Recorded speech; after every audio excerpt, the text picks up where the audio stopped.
குரு வணக்கங்கள். வாழ்க வளமுடன். உலகெங்கிலும் இருக்கக்கூடிய நெக்ஸ்ட் நேயர்களுக்கு எனது அன்பு வணக்கங்கள். சுப்ரஜா சுரேஷ்குமார், டிஎன்ஏ மற்றும் பிரശ്ன ஜோதிடர், கோவையிலிருந்து. இன்னைக்கு நம்ம பார்க்க போறது ஆடி மாத பலன்கள். பொதுவா ஆடி மாதம் அப்படின்னு எடுத்துக்கிட்டிங்கனாலே சுப காரியங்களை தவிர்த்துருவாங்க. முக்கியமா பெரியவங்களோட ஆசீர்வாதங்கள், அவங்களுக்கு செய்யக்கூடிய காரியங்கள், இதன் மூலியமாக பித்திருக்களோட ஆசீர்வாதங்கள் கிடைக்கக்கூடிய இந்த மாதம் ஆடி பெருக்கு அப்படிங்கிற ஒரு விசேஷமான ஒரு மாதம். அடுத்ததான் பார்த்தீங்க அப்படின்னா சூரியன் கடகத்தில் வரக்கூடிய ஒரு மாதம், அதுதான் ஆடி மாதம் அப்படின்னு சொல்லுவாங்க.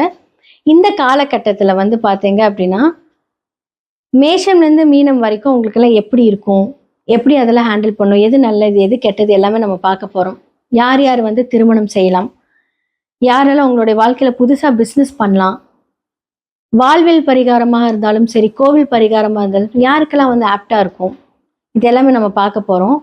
அடுத்ததான் பார்த்தீங்கன்னா இந்த உலகளாவிய விஷயங்கள் அப்படின்னு சொல்லக்கூடிய இடத்துல பார்த்தீங்க அப்படின்னா நிதி நிலைகள் சம்பந்தப்பட்ட மாற்றங்கள் நிறையா வரும்.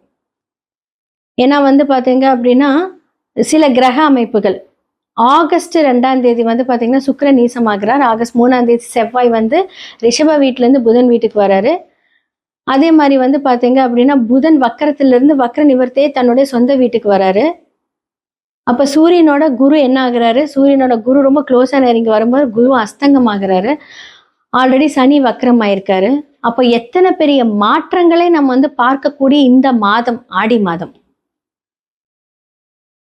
அப்போ என்ன சொல்றது, இப்போ கோல்டு அப்படின்னு எடுத்துக்கிட்டீங்க அப்படின்னா இந்த கோல்டு பார்த்தீங்கன்னா கம்மியாகக்கூடிய ஒரு காலம்.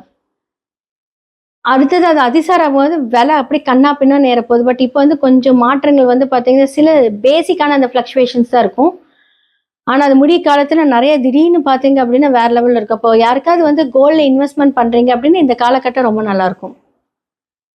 அதே மாதிரி செவ்வாய் புதன் செயற்கையாக இருக்கும்போது நிதிநிலைகளில் பார்த்தீங்கன்னா இப்போ ஒன்று சொல்லியிருப்பாங்க, சடனாக ஒரு மாற்றத்தை கொடுப்பாங்க.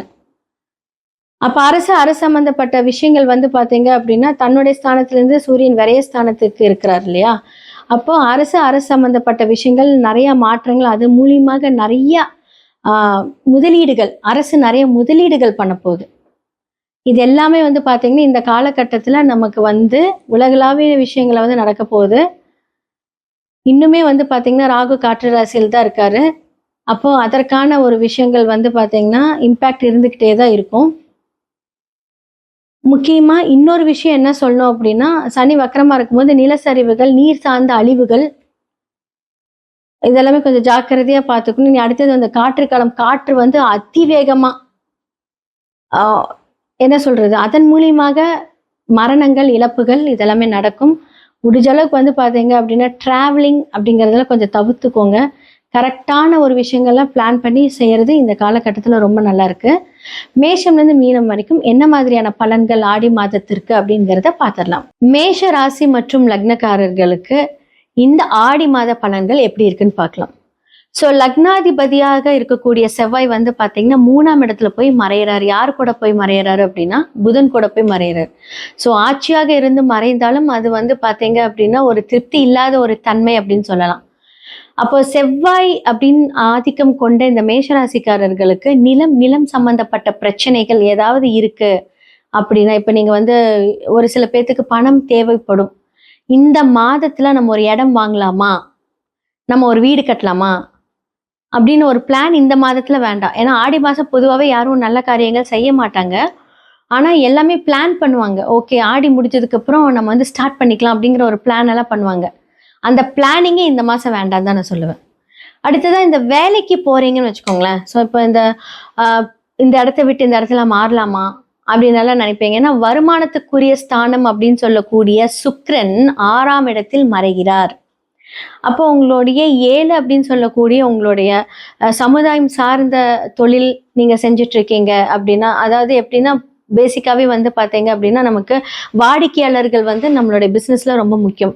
ஸோ இந்த காலகட்டத்தில் அவர்கள் 6ஆம் இடத்துல போய் நீசமாகும் போது தேவையில்லாத பதற்றம், தேவையில்லாம கொஞ்சம் சண்டை வருது, இதெல்லாமே கொஞ்சம் இந்த காலகட்டத்தில் நீங்க தவிர்த்திருக்கணும். ஏன்னா தேடி வரும் பிரச்சனை அப்படின்னு தான் சொல்ல முடியும். ஆல்ரெடி உங்களுக்கு வந்து 10, 11 அப்படின்னு சொல்லக்கூடிய சனி வந்து 12ஆம் இடத்துல போய் வக்ரமாயிருக்காரு. இதுவே கொஞ்சம் தொழில் ஸ்தானம் அப்படின்னு சொல்லக்கூடிய இடத்துல சில பல டிஃப்ரெண்டான ஒரு பலன்களை உங்களுக்கு தரும். நம்ம என்னென்னலாம் எக்ஸ்பெக்ட் பண்றோமோ அதெல்லாம் வந்து இந்த மாசத்துல நான் வேணாம்னு சொல்லியிருப்பேன். ஸோ ஜூலை மாத பலன்களை சொல்லியிருப்பேன். இப்போ ஆடி அப்படிங்கிற ஒரு விஷயமும் வருது இல்லையா? அப்ப இந்த ஆடி மாசம் ஃபுல்லாமே வந்து மேஷராசிக்காரங்க கொஞ்சம் ஜாக்கிரதையா இருக்கிறது நல்லது. புதிய முடிவுகள், இடம் சார்ந்த விஷயங்கள், நான் இடத்தோட பத்திரத்தை வச்சு நான் லோன் எடுக்க போறேன் அப்படின்னு சொன்னீங்க அப்படின்னா அங்க பிரச்சனை காத்துட்டு இருக்குன்னு அர்த்தம். பொதுவா மணி ரொட்டேஷன் பண்றது, யாருக்காவது நீங்க மணி கொடுக்குறீங்க, கையெழுத்து போடுறீங்க. ஏன்னா புதன் அப்படிங்கிறது டாக்குமெண்ட். அப்ப செவ்வாய் புதன் இணைவு அப்படிங்கும்போது நீங்க யாருக்காக ஏதாவது ஹெல்ப் பண்றீங்க, டாக்குமெண்ட்ல சைன் போடுறீங்க அப்படின்னா பிரச்சனை வழி காத்துட்டு இருக்கு அப்படின்னு நினைச்சுக்கோங்க. இன்னைக்கு இப்பவுமே நான் சொல்றேன், பொதுவா நம்ம எந்த ஒரு காரியம் நம்ம இன்னைக்கு நினைக்கிறோம், நமக்கு ஃபேவரா நினைக்கிறோம், எல்லாமே நல்லதுதான் நினைப்போம் இல்லையா? நம்ம எடுக்கக்கூடிய காரியங்கள் எல்லாம் வந்து ஃபியூச்சர்ல வந்து சூப்பரா இருக்கும் அப்படிங்கறத எல்லாத்துக்குமே, அது நல்லவங்க கெட்டவங்க யாரும் நல்லா கிடையாது. யார் எந்த செயல்கள் எடுத்தாலுமே ஒரு பாசிட்டிவ் வைப்ரேஷனோட தான் செய்வாங்க, ஆரம்பிப்பாங்க. ஆனா இந்த கிரக சூழ்நிலைகள் அப்படிங்கிறது வந்து அந்த மாதிரி ஒரு நிர்பந்தத்துக்கு கொண்டுட்டு வந்து அதுக்கப்புறம் அந்த பிரச்சனை கொடுக்கும்போது அதுக்கப்புறம் ஃபியூச்சர்ல நம்ம ஏன் இதை தொட்டோம், ஏன் இதை பண்ணோம், நம்ம யோசிச்சு பண்ணிருக்கலாம், எத்தனையோ பேர் நமக்கு கைட் பண்ணாங்களே அப்படிங்கிற அந்த ஒரு சிந்தனை வராம இருக்கிறதுக்கு எந்த ஒரு முடிவா இருந்தாலும் யோசிச்சு பண்ணும்போது ரொம்ப நல்லா இருக்கும். அண்ட் சகோதரன் அப்படின்னு சொல்லக்கூடிய உங்க கூட பிறந்தவங்க கொஞ்சம் பிரச்சனை அப்படின்னு சொல்லக்கூடிய விஷயத்துக்கு வருவாங்க.